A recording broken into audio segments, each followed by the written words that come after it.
Single dad CEO hired a fake girlfriend for one night, but his daughter forced him into real love. Her touch could have been an accident. Her smile could have been rehearsed. But in that moment, he felt a warmth he had not allowed himself to feel in years. Somewhere between a stranger's borrowed hand and a child's innocent plea, a man who had forgotten love found himself trembling on the edge of it once more. Adrian Veyron stood before the tall mirror in his penthouse suite, the bow tie around his collar feeling tighter than it should. His reflection stared back at him with the face of a man who seemed to have everything. Success carved into every line of his suit. Power reflected in the steel of his eyes. Wealth surrounding him in polished marble and glass. Yet beneath that flawless surface was a loneliness so sharp it carved him hollow. He reached instinctively for the silver picture frame on the dresser. His late wife, Celeste, smiled back in frozen time, her auburn hair spilling over her shoulders, her arms wrapped around a baby swaddled in a soft white blanket. That baby was now 7 years old, a girl with laughter too bright for a house too quiet. Leora, his daughter. His only reason for enduring.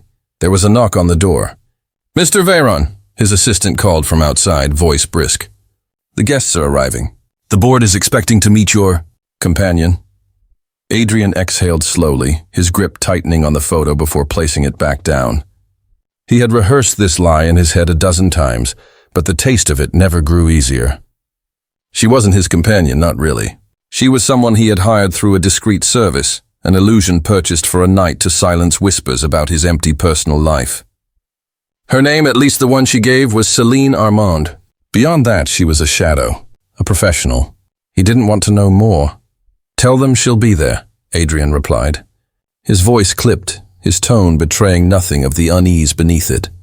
Across town, Celine sat before a vanity lined with golden bulbs, the navy silk of her gown brushing her knees as she adjusted the clasp of her earring. She leaned closer to the mirror, studying the woman who looked back at her. She had performed this ritual countless times before, yet tonight her hands trembled slightly. She reminded herself of the rules she had lived by since her fall from grace. Play the role, smile with poise, leave before it becomes personal. It was safer that way. Just another illusion, she whispered to her reflection, curling her lips into the perfect smile. Nothing more. By the time she arrived at the Veyron Foundation Gala, the grand ballroom glittered with chandeliers that spilled golden light across the marble floor. Music swelled from a live orchestra, glasses clinked, voices mingled in calculated charm. Adrian was already among the crowd, standing tall, statuesque in his tailored suit, every movement sharp with controlled grace. Yet when Celine entered, when her emerald eyes met his across the room, something inside him faltered. She moved with quiet elegance, the hem of her gown sweeping like ink across stone. To others, she was simply a stunning woman on the CEO's arm, a perfect accessory to his empire. But to Adrian, the illusion felt too precise. "Too real. Adrian Veyron," she said softly when she reached him, a voice carrying a poise that almost startled him. "That's me," he answered, suddenly uncertain. "You must be Celine." She slipped her arm through his with a natural ease, tilting her head as though they had rehearsed this entrance for weeks. "Then tonight I am yours." Before he could respond, a small voice pierced the air. "Daddy!" Leora came running in a cloud of pale blue tulle, her curls bouncing with each step. She should have been looking at him, the father who was supposed to be her anchor. But instead, she stopped in front of Celine. Celine, instinctively kneeling, met the child's eyes. "Hello, sweetheart," she murmured, her voice gentler now, softer than the one she used for any performance. Leora studied her with innocent curiosity, then reached out and placed her small hand in Celine's. "Can she stay forever?" she asked, loud enough for the crowd nearby to hear. The moment seemed to suspend itself. A hush fell over the circle of executives and partners who had been watching with thin smiles. Then, as though some invisible wall broke, laughter rippled around them, genuine and unguarded. Even the stern faces of foreign investors softened. Adrian froze. Leora had never warmed to strangers so quickly, not since Celeste. Yet here she was, clinging to Celine as though she had known her all her life. Something inside him tightened, a mix of fear and something dangerously close to longing. Selene looked at him briefly, then back to Leora, gently lifting her into her arms, as though she had always been meant to. The child rested against her shoulder, unbothered by the grandness of the event. Selene turned to one of the Japanese executives, her smile gracious. "You must be Mr. Takahiro. Adrian has spoken often about your vision for sustainable technology." The man blinked, impressed. "And you are?" "Selene," she replied smoothly. "I work in community arts, but I've always admired how technology shapes lives beyond profit." Adrian nearly spoke to correct her, to remind himself that this was only an act, but the words stuck in his throat. She wasn't overreaching, wasn't pretending to be more than she was. She was connecting, and the board members were no longer looking at him as a solitary, untouchable CEO. They were engaging with a family. When one partner complimented the venue, Selene answered warmly. Adrian wanted it to reflect both tradition and progress. Every detail mattered to him. Her words weren't rehearsed, but they landed true, and Adrian felt the rare sting of pride and of being seen. A colleague leaned toward him, whispering, "She's remarkable, warm, you're lucky." Adrian's lips parted to explain, to unravel the illusion, but his gaze caught on Selene holding Leora, her laughter quiet but sincere, her eyes luminous beneath the golden light. He closed his mouth and simply nodded. Later that evening, when the speeches ended and the orchestra shifted to slower melodies, Adrian found himself standing alone on the balcony outside the ballroom. The city lights glittered beneath him, sharp and endless, but for once he couldn't focus on them. Behind him he heard the sound of Selene's heels. "You played the part well," he said, his voice lower, stripped of its usual authority. Selene joined him at the railing, the cool night air brushing her bare shoulders.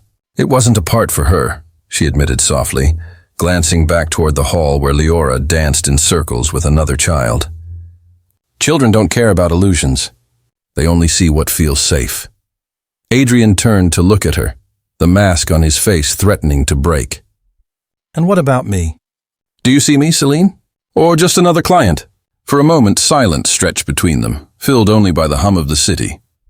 Selene's gaze lingered on his, and something unspoken flickered there, a vulnerability she had long kept buried.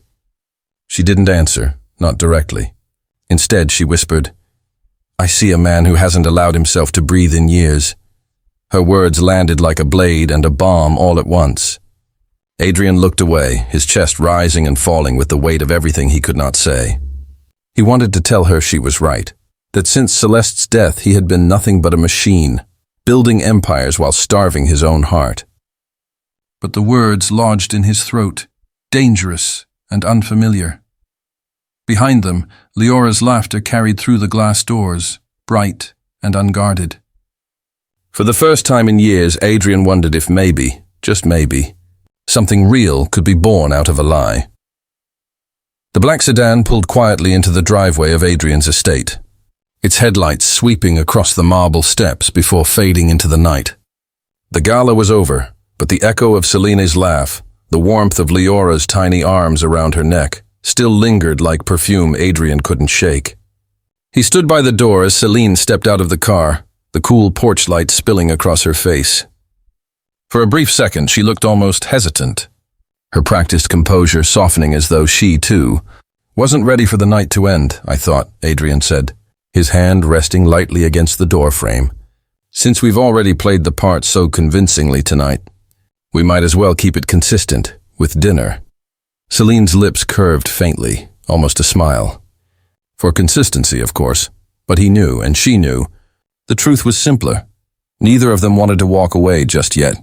Inside, the house was pristine and elegant, yet filled with a silence that seemed to swallow sound. Selene noticed it immediately, the kind of silence that belonged to places where laughter had been gone too long. She trailed her fingers across a polished surface as Adrian removed his jacket, her gaze taking in the tasteful art, the cold beauty of the decor. The space was flawless, yet empty. "Daddy?" A small voice rang out from down the hall, shattering the quiet. Leora came running, her hair loosened from its ribbon, now a halo of golden tangles, her nightgown patterned with little silver stars. Her eyes widened when she spotted Selene. "You came!" she squealed, launching herself into Selena's arms without hesitation. Selene caught her easily, surprised by the sheer force of the little girl's affection. "Well, hello there," she murmured, holding her close. Leora's eyes sparkled. "Can we play family now?" she asked, already tugging Selene toward the living room. "You'll be Mommy S. Daddy will be Daddy. I'll be me." Adrian raised his brows slightly, caught between amusement and unease. "Leora." But the child was unrelenting. She positioned Selene on the sofa, pointed to Adrian with all the authority a 7-year-old could muster, and declared, "Now Daddy has to kiss her goodbye before work." "That's what families do." A silence fell, taut and strange, broken only by the sound of Leora's eager breathing. Adrian stood frozen, torn between playing along and guarding the invisible wall he had built around himself. Selene shifted, her face betraying the faintest blush, though she tried to mask it with humor. "Well," she said lightly, "I suppose I've just been promoted." Adrian exhaled slowly. After a pause that stretched like eternity, he bent and brushed the barest kiss against Selene's cheek. It was soft, polite, nothing more, yet something in the air shifted, lingering long after he pulled away. Leora clapped, delighted, before running to set up a tea party with plush animals on the rug. Selene laughed, a sound so unforced it startled Adrian again. He found himself watching her as she bent down to help Leora, her gown sweeping around her, her fingers gentle as she arranged cups and saucers for stuffed rabbits. She wasn't pretending, not in that moment. She was present, real. Later, after Leora had been tucked into bed with her favorite stuffed fox, Selene wandered into the kitchen where Adrian stood brewing tea. The quiet hum of the kettle filled the air, mingling with the faint music still playing from Leora's room, a soft lullaby that Celeste used to sing. Selene's eyes drifted across the countertops, until they landed on a photograph propped against a bowl of fruit. It was Adrian, younger, holding a newborn in his arms. Beside him, a woman with auburn hair smiled tiredly, her features fragile but luminous with joy. Selene touched the edge of the frame gently, her expression shifting. "Her name was Celeste," Adrian said quietly from behind her, his voice stripped of the commanding tone it usually carried. Selene turned. His eyes were distant, his shoulders heavier. "She passed when Leora was 3 months old. Cancer. It came fast, and it took faster." Selene set the photo down carefully, her throat tightening. "I'm sorry," she whispered. Adrian nodded once, a man too practiced in grief to let it crack his voice. "She was kind. She would have liked you." The words caught Selene off guard. Her chest tightened as she searched his face, but his gaze was somewhere between the past and the present, in a place she knew too well. She understood loss. She understood what it meant to build walls out of pain, to fill the silence with routine until silence was all you had left. "I'm not really," she began, then trailed off. "Not really who?" Not really the woman he thought. Not really anyone at all. She closed her mouth and instead accepted the teacup he handed her. Their fingers brushed lightly, and neither of them pulled away too quickly. She carried the tea to the back patio, the cool night air brushing her skin. She curled up on a wooden bench, Adrian following silently, his presence steady beside her. The stars blinked faintly overhead. For a long time they said nothing. It was Selene who broke the quiet, her voice low. "When I was 17, I thought I knew exactly who I was meant to be. I was going to dance, classical ballet, Paris, the great stages of the world. I had everything lined up, the spotlight, the chance to live the dream I'd trained for since I could walk." Adrian looked at her, his eyes narrowing slightly, sensing the shift in her tone. "Then one rehearsal," she continued, her fingers curling around the shawl she had draped across her shoulders. "One wrong step, one fracture in my spine. They said I was lucky to walk again. Lucky. But there would be no more point, no more stages, no Paris." She swallowed. The dream ended before it began. Adrian's jaw tightened, his own silence pressing against hers. At last he said softly, "I know what it's like. To have the thing you built your life around torn away in a single moment.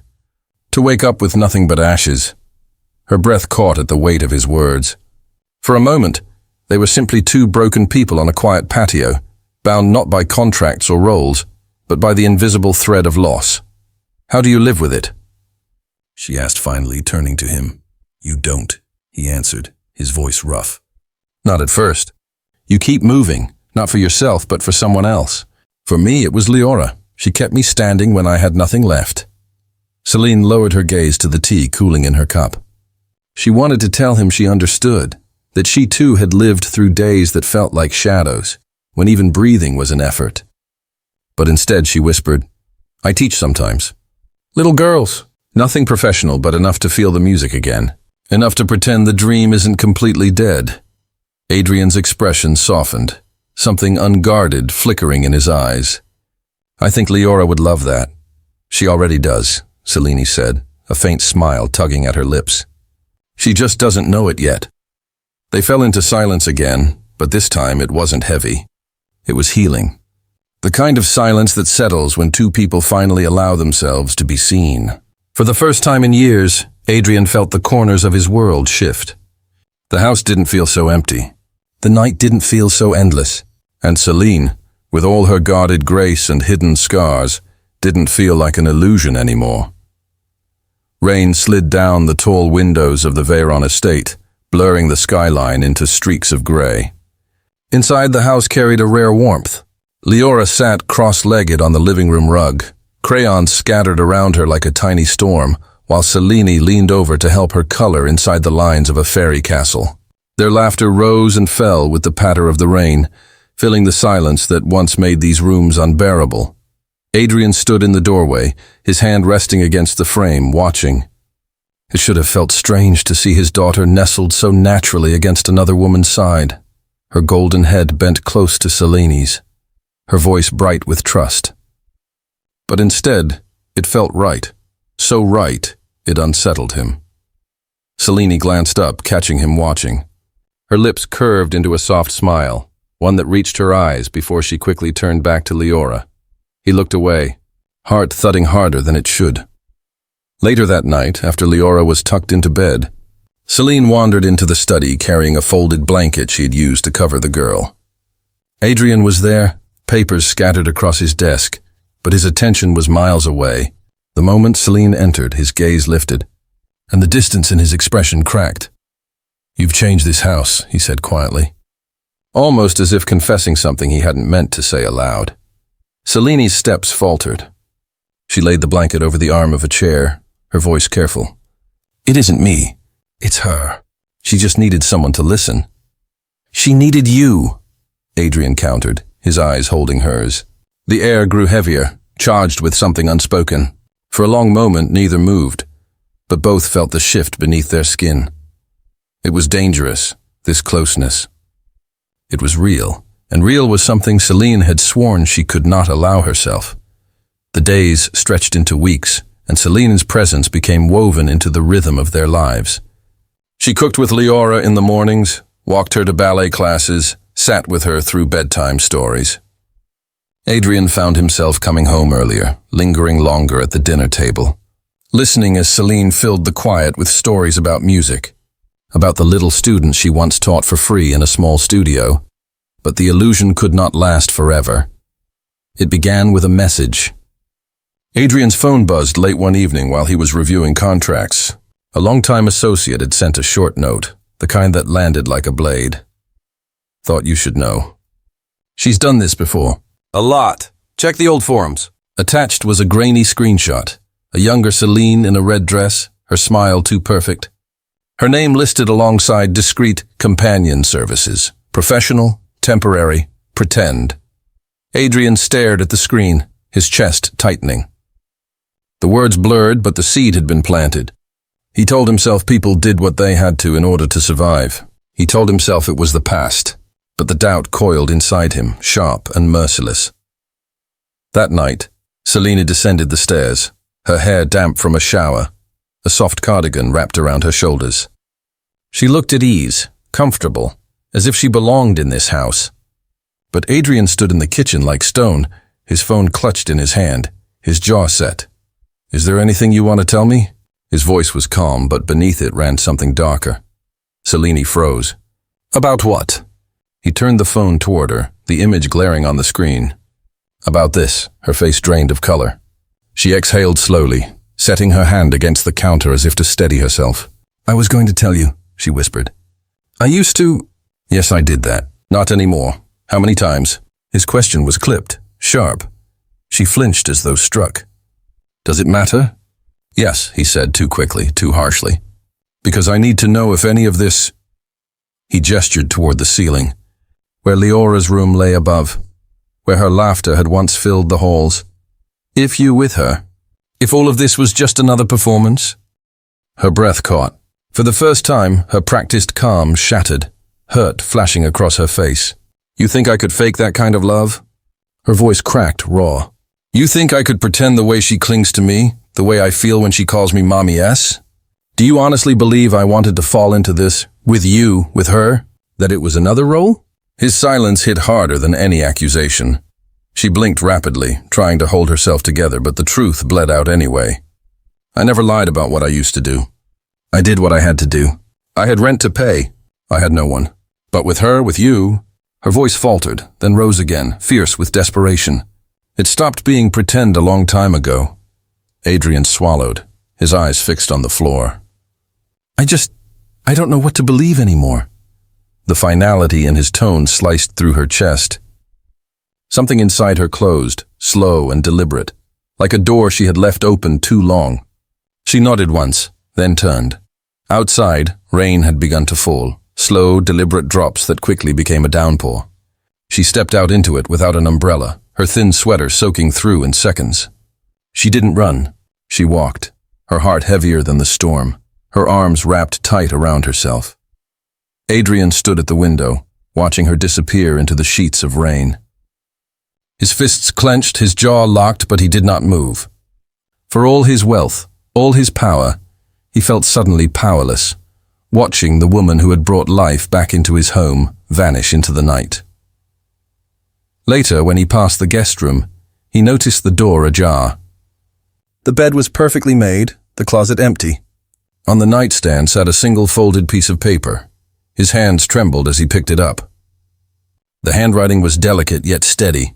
"Adrian, I've played roles for years. Pretended to be someone I wasn't. Smiled when I was breaking inside. Held hands with strangers who never knew my name. I was good at it, too good. So good that I forgot what it meant to feel real.